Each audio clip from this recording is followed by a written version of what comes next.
What's going on? Hey, what's going on? It's Micah, and I am happy to be here tonight to do my first Whiteboard Wednesday.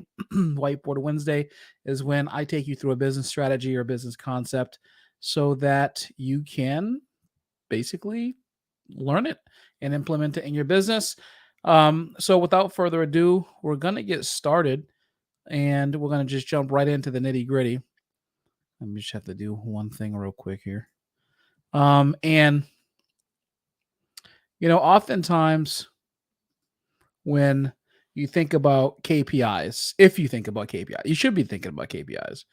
Um, but if you're a business owner, you've heard it a million times. If you've watched Shark Tank, if you've ever met with an investor, if you've ever met with a business coach or whatever, you have to know your numbers. So let's talk first really quickly about what they're referring to when they say you got to know your numbers. Well, the primary thing that they're referring to when they say you have to know your numbers is that the business owner, you need to know how much your business earns. Essentially, this is the 30,000 foot view, but essentially they want to know that you have cold how much your business earns, how much your business spends, what your profit is after expenses, and essentially any other metrics related to customer acquisition or client acquisition or something like that. So, so today what we're going to do is in the first whiteboard Wednesday. This is not going to last more than about 30 minutes, but the goal here is just kind of step you through what some KPIs. I want you to be able to master um, KPIs so that you can you can essentially um, do your thing as a business owner. Um, all right, hold on one second.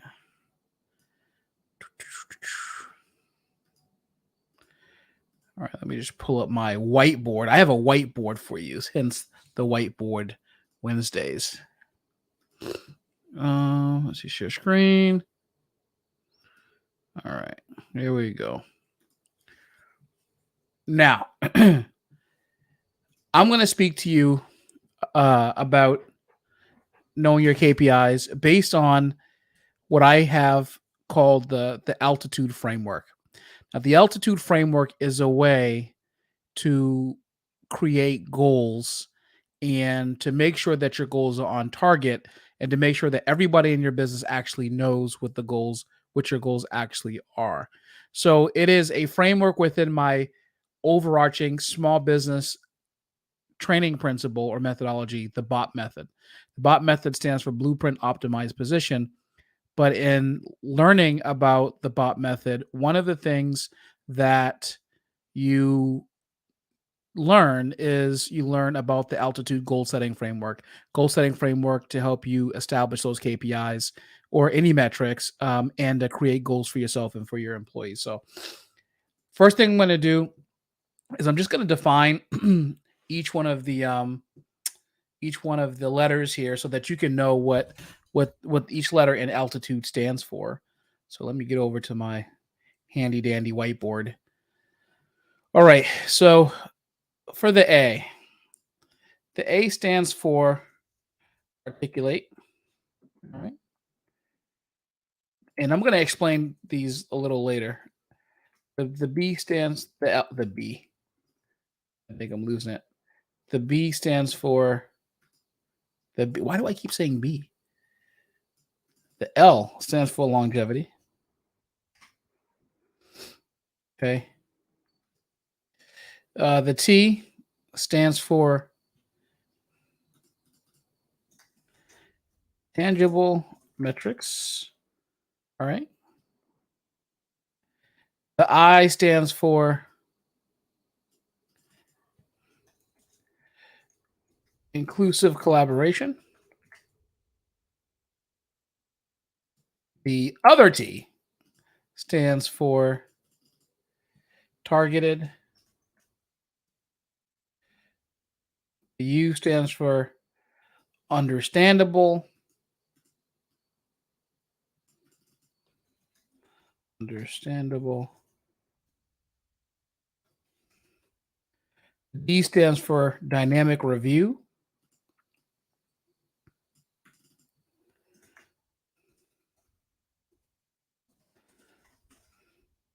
And then the final, the E stands for empowerment.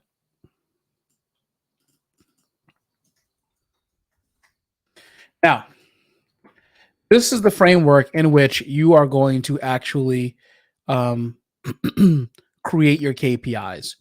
All of these are crucially important to ensuring that you have KPIs that actually work for your business so that you can continually try to basically knock your numbers out of the park. Okay. So, in your business. So, what I'm going to do is I'm going to just go through and just define each one of these letters and how you can actually use these in your KPI selection. So the first thing we're going to talk about tonight in this whiteboard is KPI selection, meaning so this is which KPIs are the best for your specific business, and you're going to have to choose that because you know what your specific business is. And then, so we're going to start here at KPI selection.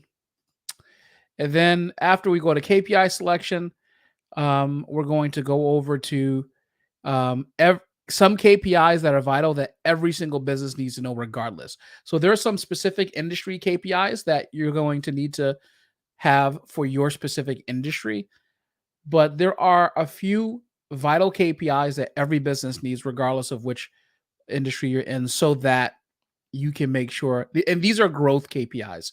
So these growth KPIs are KPIs directly related to growing a firm, big or small, regardless of size, so that you can understand how your money is allocated, your expenses are allocated, and so that you make sure that you're not spinning your wheels. All right. So let's get into articulate. So when it comes to articulating, um, and under the altitude goal setting framework, what you want to know right here is you want to be able to set you want to set objective overarching targets. All right. You need to be able to explain specifically what your targets that you're trying to reach are and why those targets are important for your business. So remember, KPI stands for key performance indicators. And the reality is that if you have a problem in your business, like you're not seeing enough sales, or you notice that your employees are leaving, or you notice that your customers aren't spending as much as they used to, or you notice that your customers need to spend more, or that you're not retaining your customers as long as you could, or your marketing budget's out of control. A lot of these a lot of these deviations from the norm or your baseline are specifically related to you not having your KPIs under control, and there being something that's a little off. All right. So after you've set your objective overarching target and you've articulated what that is, you need to offer a clarified vision to your managers if you have them or your employees why you've chosen those targets. And so under the longevity piece, what you want to be doing here is you want to be um, dissecting the objectives that you set and into actionable task. Excuse me. So you want to dissect these objectives into actionable task. Now here's the thing. If you say that your goal is I want to, so let me give you articulated some articulated goals that you might be able to use. Okay. So first one. If you say that one of your targets is I want to add 7 new customers, right? So seven more new business customers a month. All right. That is a very clear, articulate objective that you want to reach. So, seven new business or new customers a month. Okay. Maybe I should make this clear so that we don't forget it because I'll probably forget. All right. So, seven new customers a month. I'm just sorry. I'm just going to erase that. Seven new customers a month. All right. That's what you want to reach. Longevity, what that refers to is dissecting the objective into actionable task. Okay. So you have to ask yourself then if you're trying to put this KPI together, I want seven new customers a month. What have I done in the past to gain new customers? So in order to create actionable task, you have to ask yourself what. You have to ask yourself how, and you have to ask yourself the result question. Okay. So, under longevity, if you want to dissect your objectives into actionable tasks, you have to ask yourself, what did I do in the past that worked to get new customers? How much of that specific action that I took resulted in new customers? And lastly, what was the result? How many customers did I get for however many actions I took to gain new customers? So, what, how, and result? Those are the three questions that you have to ask yourself if you are going for longevity for the KPIs. If you want to make these KPIs last, you have to continue to ask yourself that question. All right. So you've we've said seven new customers a month. We've then dissected the objectives into actionable tasks, asking what, how, and the result. Now we're going to go to tangible metrics. Okay. So we want to talk about um, formulating metrics to gauge the process. Right. So the next task for you is after you've asked yourself the what, how, and result questions for longevity, like what do you have to do to gain new seven customers? What have you done in the past that's worked? How did you do it in the past to gain them? And what the result was to actually get those customers. Now you want to start formulating metrics to gauge the process. So this is where you break down even further the longevity piece of what you've done, right? So, okay, so you had seven new customers last month. What did you do to get them? So you're going to think about, okay, what was some of the steps I took to actually get those seven new customers? I remember I did 15 phone calls.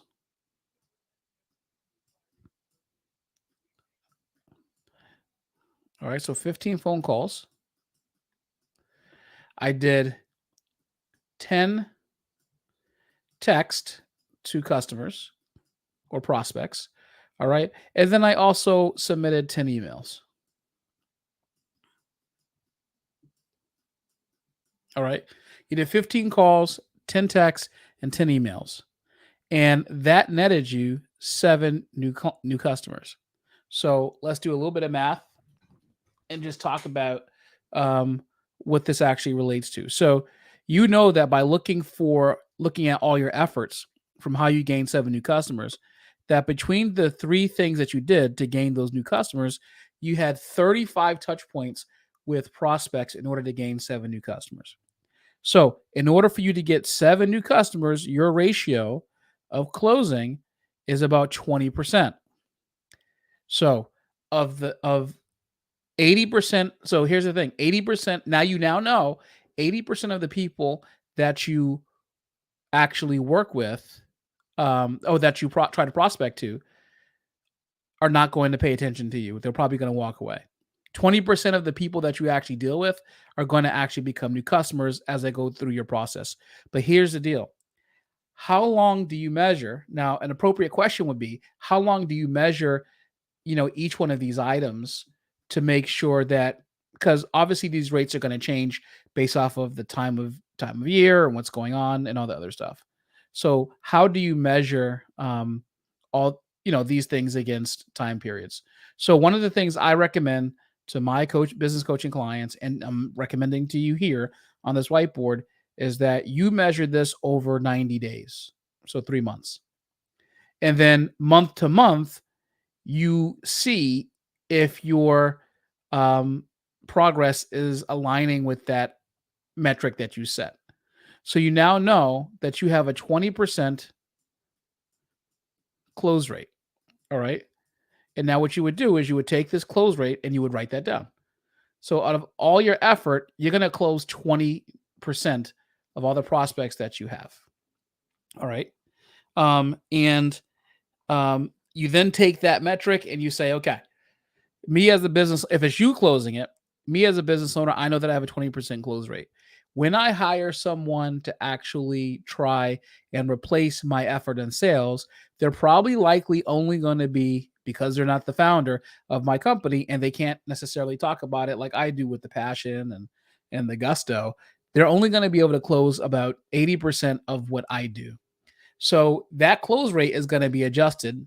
It's going to be downward adjusted because the people who you're actually dealing with, um, don't have as good a close rate. Let me tell you a little bit of a story before we move on to the next one about this process. So when I owned I was in the health and wellness business. I owned a boutique training, personal training concept. When I did the prospecting and the closing of sales in that business, even though I had objections from people, the money objection, oh, I got to talk to my spouse, all those other things, I had about a 90% close rate when I did the sales. So eventually, working in this business, I had other interests in addition to that. And so I actually ended up bringing on a managing partner. And then that person who I brought on, the close rate dropped from my 90% to about 70%. So for me, I lost about 20% of the prospecting, but I gained more time because somebody else was doing it. And so I was able to focus on generating more leads. Now, here's the thing. You can make the 90%, 70% match if you're able to drive more volume in the amount of leads that you bring in versus, um, you know, essentially just trying to use the same amount of budget that you had previously. What's going to happen is you're going to notice that your sales decrease if you don't increase your budget. If you're stepping out from doing the sales and closing the sales on a monthly basis, you're going to notice a sharp decrease in the amount of leads that you get unless you turn up the marketing spend. So you're gonna have to um, upwards adjust your marketing spend until that 70% from the new person or 80% matches the amount of new business that you're actually bringing in. All right, so there's that. Now let's talk about how you can. So we talked about how you can formulate metrics. I gave you an example and I gave you a story. Now what I want you to do is I want you to think about this. It's important that you bring in collaboration with your team. Why? Because your team, if you're stepping out of the day to day, are going to be the ones who are doing the selling, who are doing the meeting with the prospects, the sales meetings, and all that, and all those business oriented tasks. So what you have to do during this process is um, you need to create a culture that encourages feedback and ideation. So you need to make sure if you're stepping out of the role of daily sales guy or person, and you're stepping out of the role of the person who's driving in leads and to be closed that you used to close, you now have to shift your focus to creating a company culture that encourages your employees to give you feedback after every single sales meeting, or write them down so that when you have a staff meeting that you can be aware of any challenges, any obstacles that they're running into when they're trying to sell. And you need to help them work through those issues so they can close more. But here's the thing. You also want to receive ideas from your employees about how you can actually improve the sales process? Or is there anything that you can add or create in order for people who are coming and meeting with you at your business, who the prospects, um, to be able to actually, do business with you better? Like, do they need a sales sheet? Do they need some kind of demonstrable that helps them sell whatever it is that you sell, whether it's a widget or a service? Do they need some kind of video? Your job is to play assistant to the person who you've now put in charge, and create a culture where they can give you feedback, and then you just adjust. You want to increase your leads, and you want to adjust how much effort you're spending in supporting the sales operation in your business. Employees can offer valuable insights, and metrics on feasibility, but you have to make sure that they're involved in the process of that collaborative process when it comes to selecting these KPIs. And also, here's the other thing. As you meet with them, you're going to develop other KPIs that are going to be really important. In order for you to maintain the same close rate and increase your revenue, you're going to have to basically upwards adjust how many meetings that they're setting. They're going to have to meet with more people. They're going to have to try to attempt to close more people because their ratios are going to be lower than yours. So just remember that. The T in altitude is targeted. All right. So what targeted stands for is basically confirming that the goals mirror the company intent. Okay.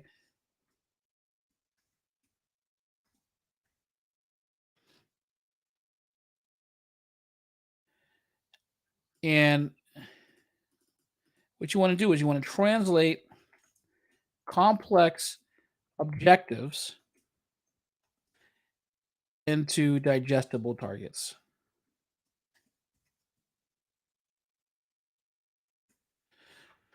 All right. So what this means is that at the beginning we talked about setting objectives and reaching specific targets. Now, and the T in targeted helps us to learn that we need to make sure that the intent that we set to sell and to be more to be, to have that higher level of accountability with the company, you have to translate with those objectives that you came up with your manager, if it's just you by yourself, into targets that are actually reasonable. Listen, if you weren't closing $500,000 a year in sales prior to you stepping out of the role as a salesperson, then your expectation for the salesperson shouldn't be to come in selling $500,000 because you weren't doing that. In order for you to get the salesperson to actually be able to sell $500,000 in a set target, you have to put in $500,000 of additional effort into your sales training, into the tools that you give them, and into the direction and the objectives that you give them. It's important for you to be able to set those targets in a way that aims the arrows of what your company wants to do, and make them digestible. You want to slowly ramp their targets over time. So KPIs, when it comes to closing at the beginning, initially you're going to take the targets you that you had for yourself. So here's how it works. You close 7 sales a month, right? When your new person comes in, they're going to close about 4. All right. What you need to do to get them to 7 is you need to provide them with a ramp. All right. And you're going to slowly ramp them over time to get to the 7. But while you're ramping their metrics, or their targets over time, you need to be providing them with more resource based off of feedback that they're giving you, and you need to provide them with way more leads to get that metric up. All right, so this means that you're going to have to make adjustments to your how you do your meetings, how you do your business, and your budget allocation, because now once you have a sales team, you're going to have to spend money on marketing and advertising to feed the beast. Let's talk about the you. Understandable. All right. So when you're trying to set KPIs for your business, you want to make them understandable. You have to make them clear. You have to make them real, and you have to make sure that you get review, active participation. This is basically called a feedback loop. Active participation is a feedback loop from your employees. Basically saying that they understand what the KPIs are that they have to hit. You want them to basically repeat it back to you. So your KPI should be clear. I want you to set 100 appointments this month. I want you to close 30% of those. And of the 30%, I want you to have a close rate of 70%. They have to be real, meaning that they're stepping in to not to zero leads, but they're stepping into a basket of leads that you already have for your business. And then you want to get active participation. At the beginning, when you bring in a salesperson, you want to check in with them weekly. If you're bringing someone to assist you, you don't want to let them go for like a month and you haven't checked in with them. Check in with them and garner active feedback from them so that you guys can continue to adjust how you need to adjust to make sure that you're leveling up that relationship with them. Right? So feedback is going to be a key component to how you select KPIs and how you adjust KPIs. So that's going to be critical. Now, at some point, you're going to want to do a dynamic review. So these are feedback sessions.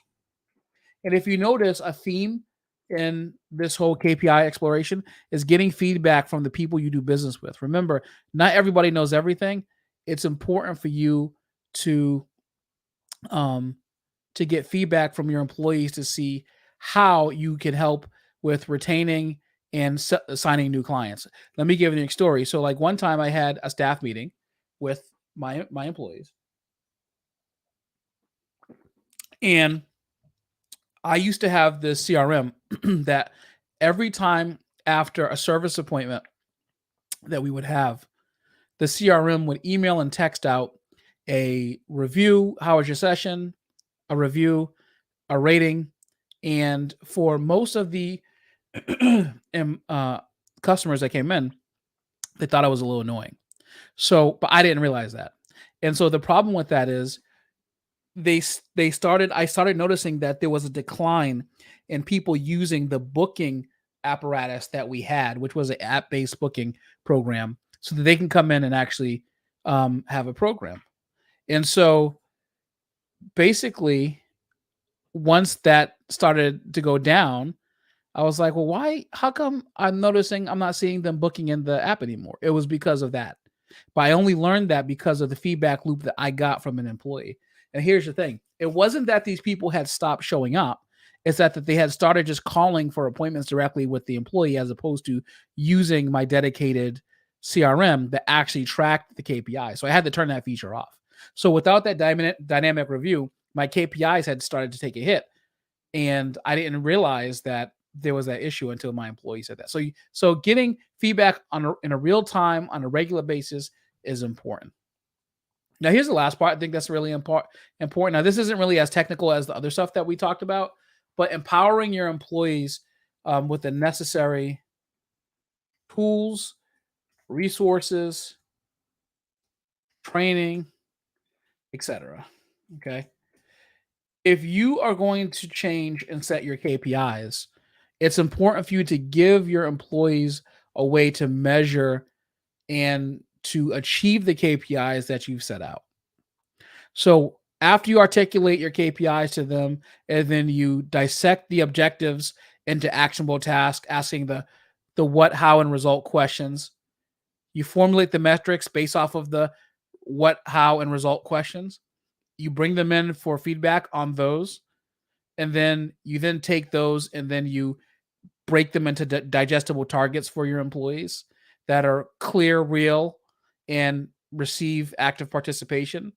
You're going to do a dynamic review with your managers, and then you're going to give your employees the resources, tools, and training to achieve those objectives and those targets that you've set with them, that they've given you feedback on, so that they can actually, make hay while the sun shines. All right. So this is how you set your KPI selection.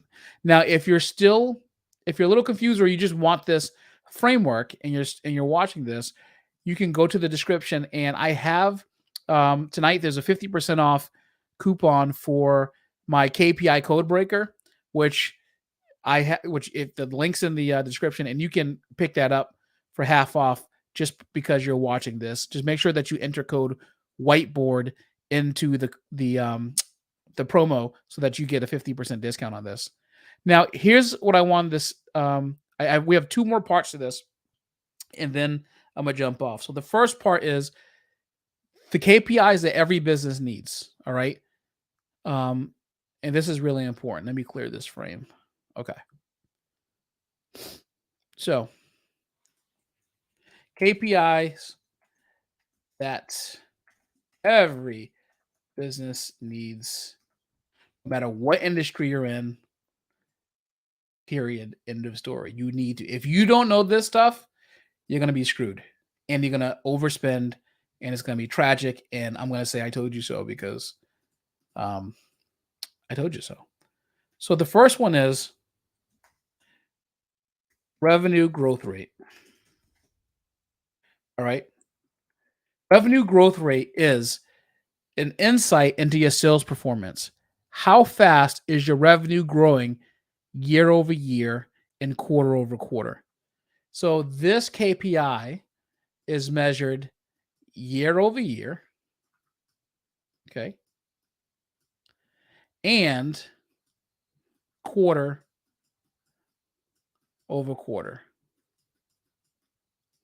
All right. Revenue growth rate is essentially the rate at which your revenue is growing, right? So like what you need to do is you need to take a look at how your revenue matched up this quarter we're going into Q4 2023 over Q4 2024. You want to compare the same months. I'm going to explain why in a minute. You also want to measure Q3 this year to Q3 last year. And it doesn't matter that we're going into Q4. You want to go back for each quarter this year and then measure it against last year. And then you want to measure the entire year against last year. Why? What are you going to learn from hey, thanks, Lance. What are you going to learn from measuring your numbers quarter over quarter and year over year? Well, the first thing you're going to pick up, guess what? If you're measuring your numbers in Q4 this year versus Q4 last year, you're going to end up picking up like which quarter is your slow quarter and which months are your slow months. And if I were to ask you, do you know what your slow months are now? Do you know what your slow quarters are now? Would you say yes or no? Or would you say something like, well, it seems to be, or I think that? No, there's no thinking. You got to know. All right. The bottom line is you have to know which quarter is the quarter that you struggle with the most, because that's when you can learn when you need to ramp your marketing and advertising and when you can turn it down a little bit. Advertising and marketing budgets should be turned up and turned down as needed, but there should always be a floor that you never go under in order for you to achieve the result you want. If you go into some kind of pitch with an investor and you're trying to get money from someone and you don't know how your business compared to last year, last quarter, what your slow months are exactly, then here's what they're going to say to you. I will break my foot off in your John Brown hind parts. And they will. And they won't invest in you. And what you're going to have to do is you're basically going to be confusing why you're basically going to be like, oh, you're going to be sitting there in like a washing machine trying to figure out a spin cycle, trying to figure out like this deer in the headlight look. I've seen it a million times. Okay. If you've ever seen Shark Tank and you've seen like a rookie business person come in and they're looking at you and they have this deer in the headlights look once the shark asked them, okay, what is your revenue this year? What was your revenue like this quarter? And what was it like over last year? It's like they have this look where they're like, oh, well, I'm not quite sure. You got to know your numbers. One of the things that they always say is that if you come in and you don't know your numbers, they're not going to invest. Thank you, Tatum. Appreciate the thoughts. I'm glad it's clear. Let's go on to the next. there's essentially 5 KPIs that every business has to consider. So the second KPI that every business needs to know is customer acquisition costs. Okay. Now, what is customer acquisition cost? Customer acquisition cost is how much it costs you to acquire one customer. All right. How much it costs you to acquire one customer. And why is it important? Because understanding customer acquisition costs allows you to plan your marketing budget effectively. And I know what your question is right now. Your question is how in the world do I actually calculate customer acquisition costs? Well, customer acquisition cost is calculated by dividing all sales and marketing cost by the number of new customers gained within a specific period of time. So, a simple example would be, let's see, Tommy spent $10 to market his lemonade stand, and he got 10 people to buy his product in 1 week. So his cost of acquisition for that week is about $1. So let me just do the math for you. So all sales, so it cost Tommy $10, all right, to market his lemonade stand. He got 10 people. Oops. I don't know what I put a dollar sign there. Tommy got 10 people. All right. And to buy his product in 1 week. All right. So 1 week.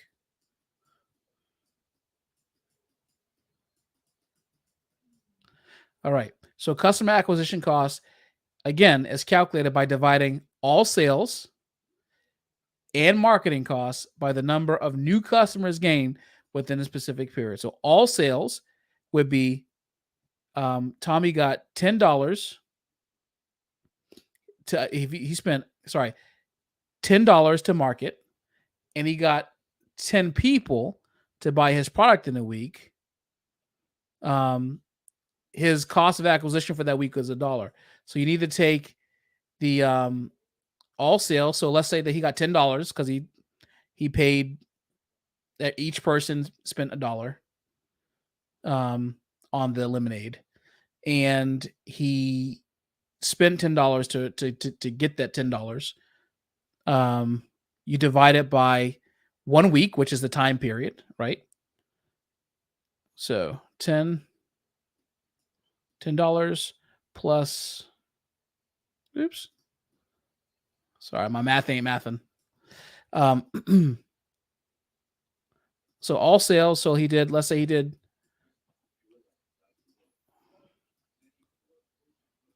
$10. You got 10 people to pay. They spent $10. All right. So that's 20. All right. And we're going to divide that by the number of customers that he gained within a specific period of time. Okay. He gained 10 customers that week. And what is that?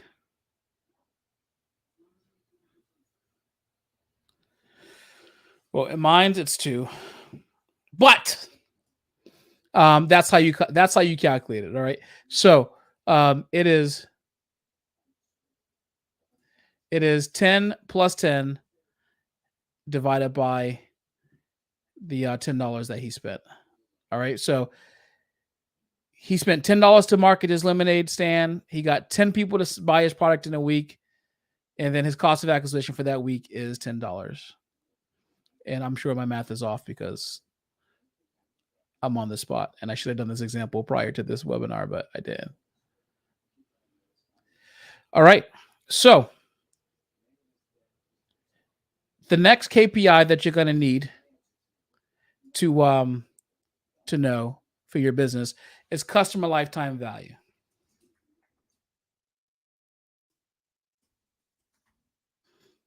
All right, CLV. CLV is a major one because this is going to tell you how much money it's going to cost you to market to how much your return on investment is going to be in your marketing. Okay.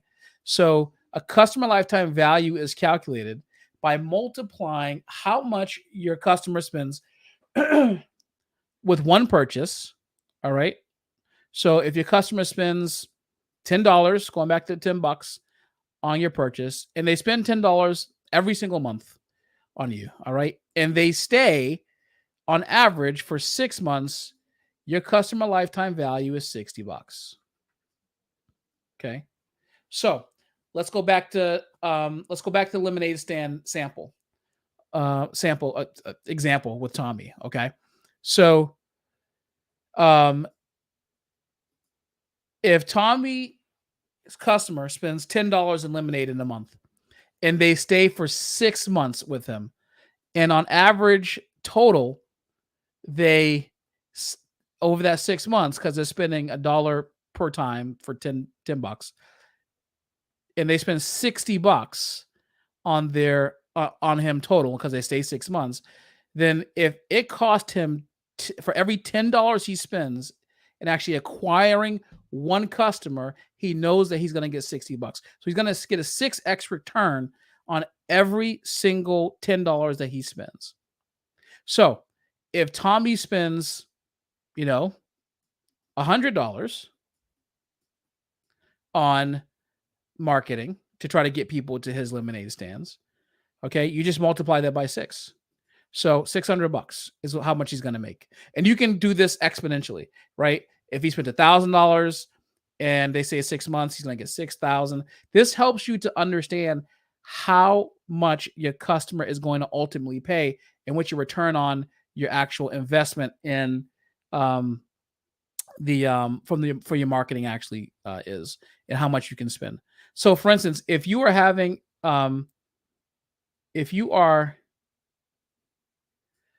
trying to figure out a marketing budget, and let's say that your marketing budget is, $200 a month, and your average customer stays with you buys one time, and their average sale is $100, and you spend $200 and you only get one customer, and your average sale is $100, then you have to rethink your marketing strategy, because that's not cost effective and you're losing money.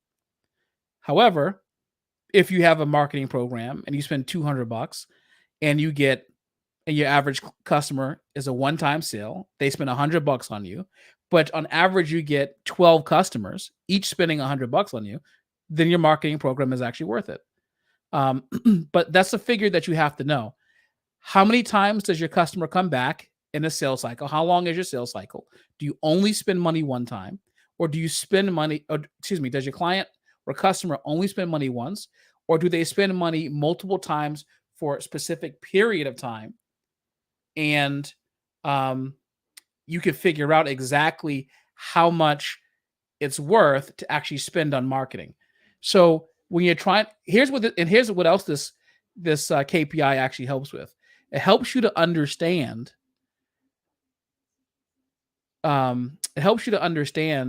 What your customers, or what you can do to maintain the customer. What programs can you initiate that will keep the customer even longer? Because you want to take that 6 months if they stay for 6 months, or take that one purchase if they only purchase once, and you want to be able to turn that into multiple purchases, or a longer period of time spent with you, or a higher amount of money spent with you as well. So what I mean is that, let's say your customer on average spends the 6 months, like Tommy's example, they come to his lemonade stand 10 times a month, they spend $10, and they stay for 6 months. How can Tommy find a way to get them to go from 6 months to 8 months? I tell you what, if Tommy gave him a punch card, okay, and said for every 10 lemonade you get, I'm going to give you one extra lemonade, that might cause them to come back even more and spend even more and drive up his client lifetime value. And how does client lifetime value help you?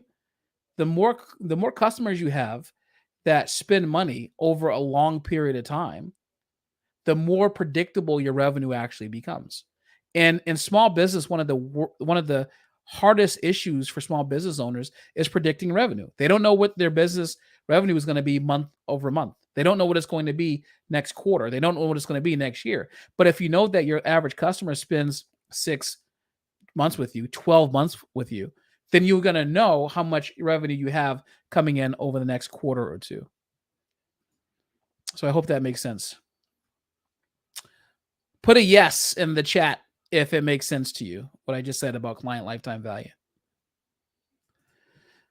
All right, another KPI that you're going to need in your business is called Net Promoter Score.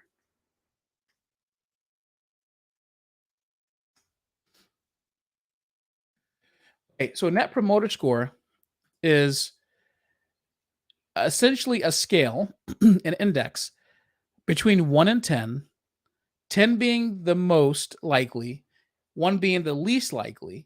It's the thing that you get when you order a Domino's pizza. On a scale of 1 to 10, 10 being the most likely, 1 being the least likely, how likely are you to refer a person to the business? It gives you straightforward insights into customer contentment. How happy is my customer actually in doing business with me? So, for instance, if you have a customer and they rate you a 6 out of 10, is that exciting to you? Does that feel exciting? If 10 is the most likely to refer and 1 is the least likely, does having a 6 rating, do you think that that's a good thing or a bad thing? Well, there's an easy way to figure this out. In Net Promoter Score, that line or that index is divided into 3 sections, okay? So anyone between 1 and 6 are called detractors. These are people likely that will not do business with you and will not refer you. So if you go for too long and if your customer is with you for a while and you've never gotten a referral from them and they've never spoken about your business, it's likely because they fall into this category. And there's probably a convenience reason why they actually stay with you. Now, customers in the 7 to 8 range are called passives, right? These are people who have taken your service, your product or your service.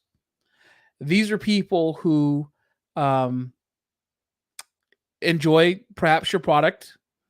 They are in the yellow zone, I would call them. So if you were to divide this scale into red, green, and yellow, or red, yellow, green, right? I would call the detractors like the red light. These people they're not likely to promote your business and to do anything referral wise with you. Passives is kind of on the fence and they could be coaxed if you just do something special for them. So these are the people who, for instance, have been with you for a bit and maybe they've told someone about your business, but they're not like a raving fan.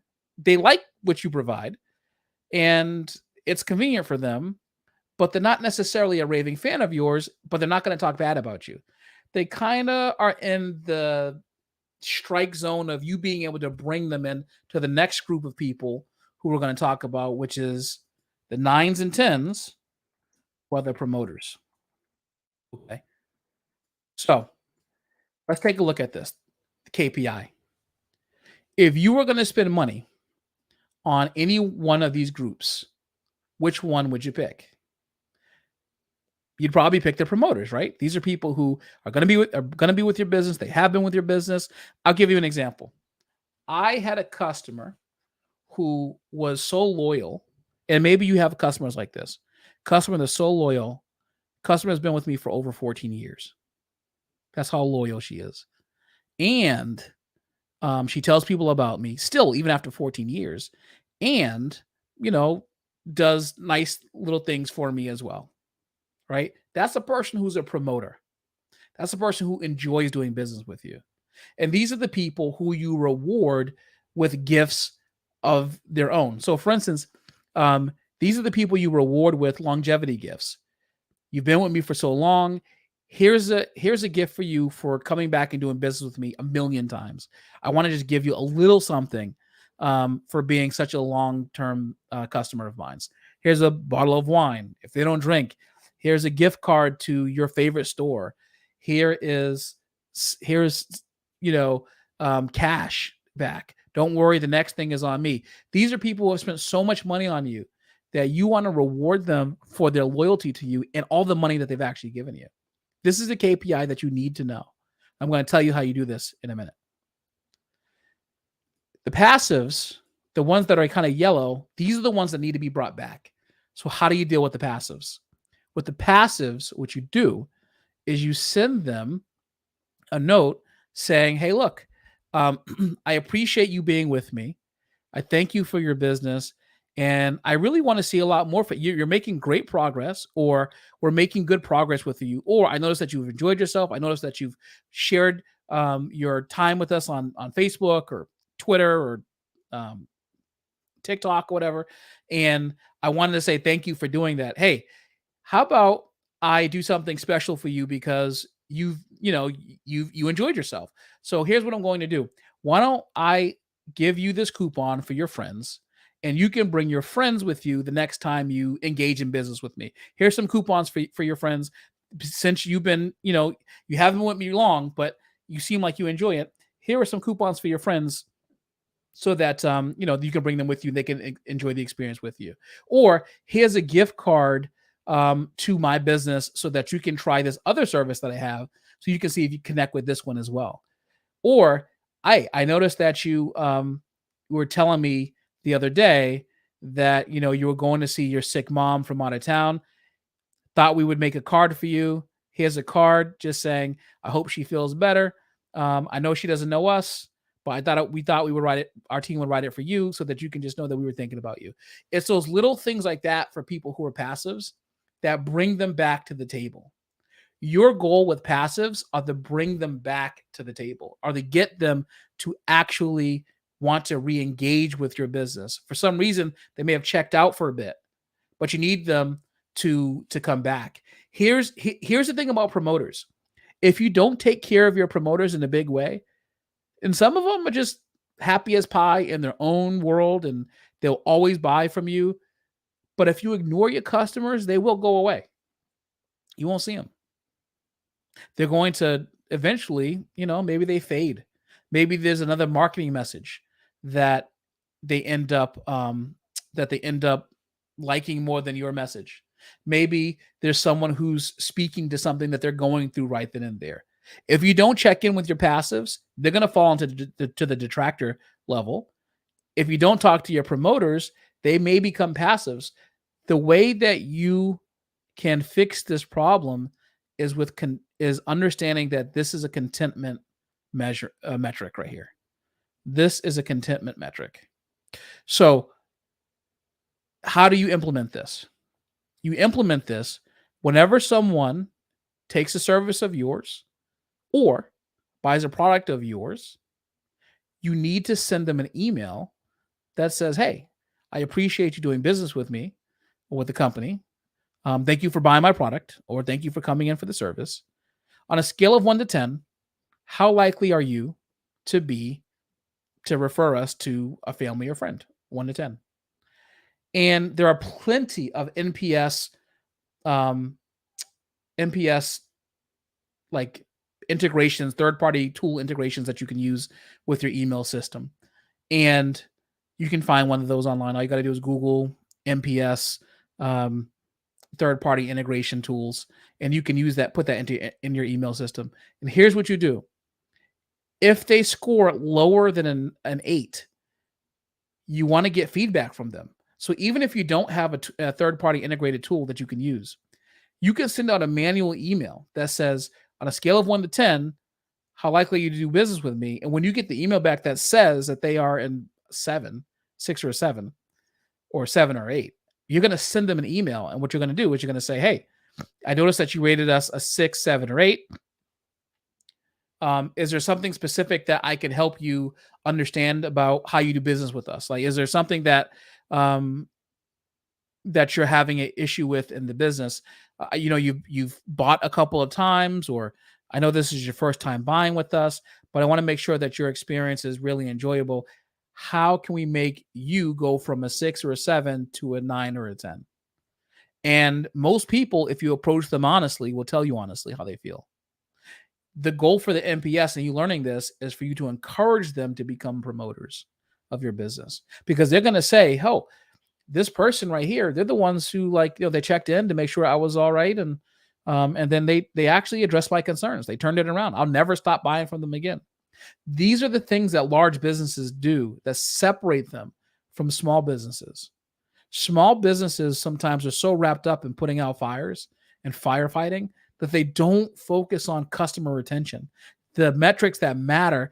Because if a person is already spending money on you, all you have to do is get them to spend more money on you by making them happy. And they'll keep spending and spending and spending. You don't have to try to get people who are already your customers. They're already there. So to me, I spent a little more time on Net Promoter Score than I wanted to, but this is a really important one because this is going to help you. This is the cheapest way for you to make more money in your business, to get referrals, which is free marketing, and for you to actually even have these people stay longer and drive up their customer lifetime value. Remember, it's how much they spend times how long they stay. You want that number to go as high as possible, and you do that by ensuring that they're happy when they do business with you. All right. So we just talked about how you set KPIs in every KPI that you need. The final part of this whole process is creating a continuous feedback loop to ensure that your KPIs are still serving the purpose. And I have another acronym for you in order for you to do that. And I call this process, this is where you refine your KPIs, understand what they are, you reframe them so that you can make sure they're still providing value in your business. And I call it MIA. All right. So MIA is the framework that you're going to use to establish KPIs. And MIA stands for measure, evaluate, implement, and adapt. Okay.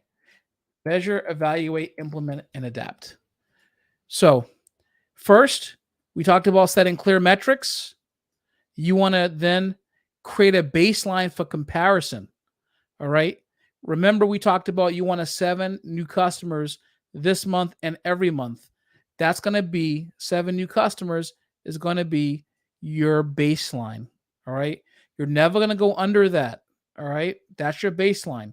You're going to measure all new business success on how many new customers you've gotten starting with 7. All right. The next way that you're going to see if your KPIs are working and if they're still serving their purpose is you're going to evaluate. Once you've created that baseline, you're going to periodically review.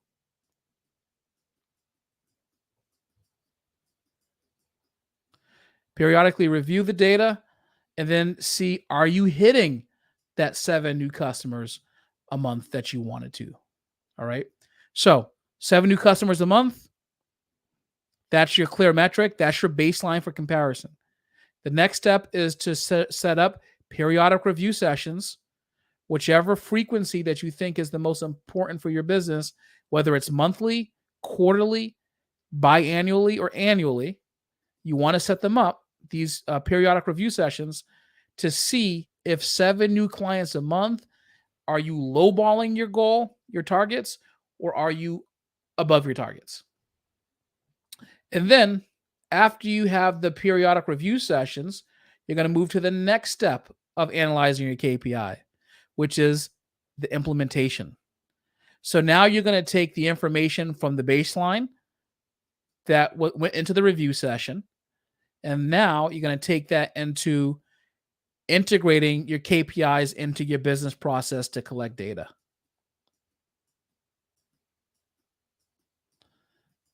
Okay. The goal here is to process data. All right. So after you perform your review of the data, of the baseline, you want to integrate or implement the process, the data that you just reviewed into your business processes. Okay. I put process data. That's wrong. I was thinking about data at the same time. You want to implement the data that you just reviewed into your processes, into your business processes, to see if you can continue to collect more data. So you've just set the baseline of 7 new clients a month. You've then reviewed that baseline to see whether or not it's appropriate. You're then going to take what you've reviewed and you're going to re-implement it into your in your business process to see if what you've analyzed is it on target or is it not on target? All right. You need to put those KPIs back into your business. And then after you do that and you observe what happens once the KPIs re-enter your business process, then you're going to adapt. This is when you modify your KPI or you introduce new KPIs.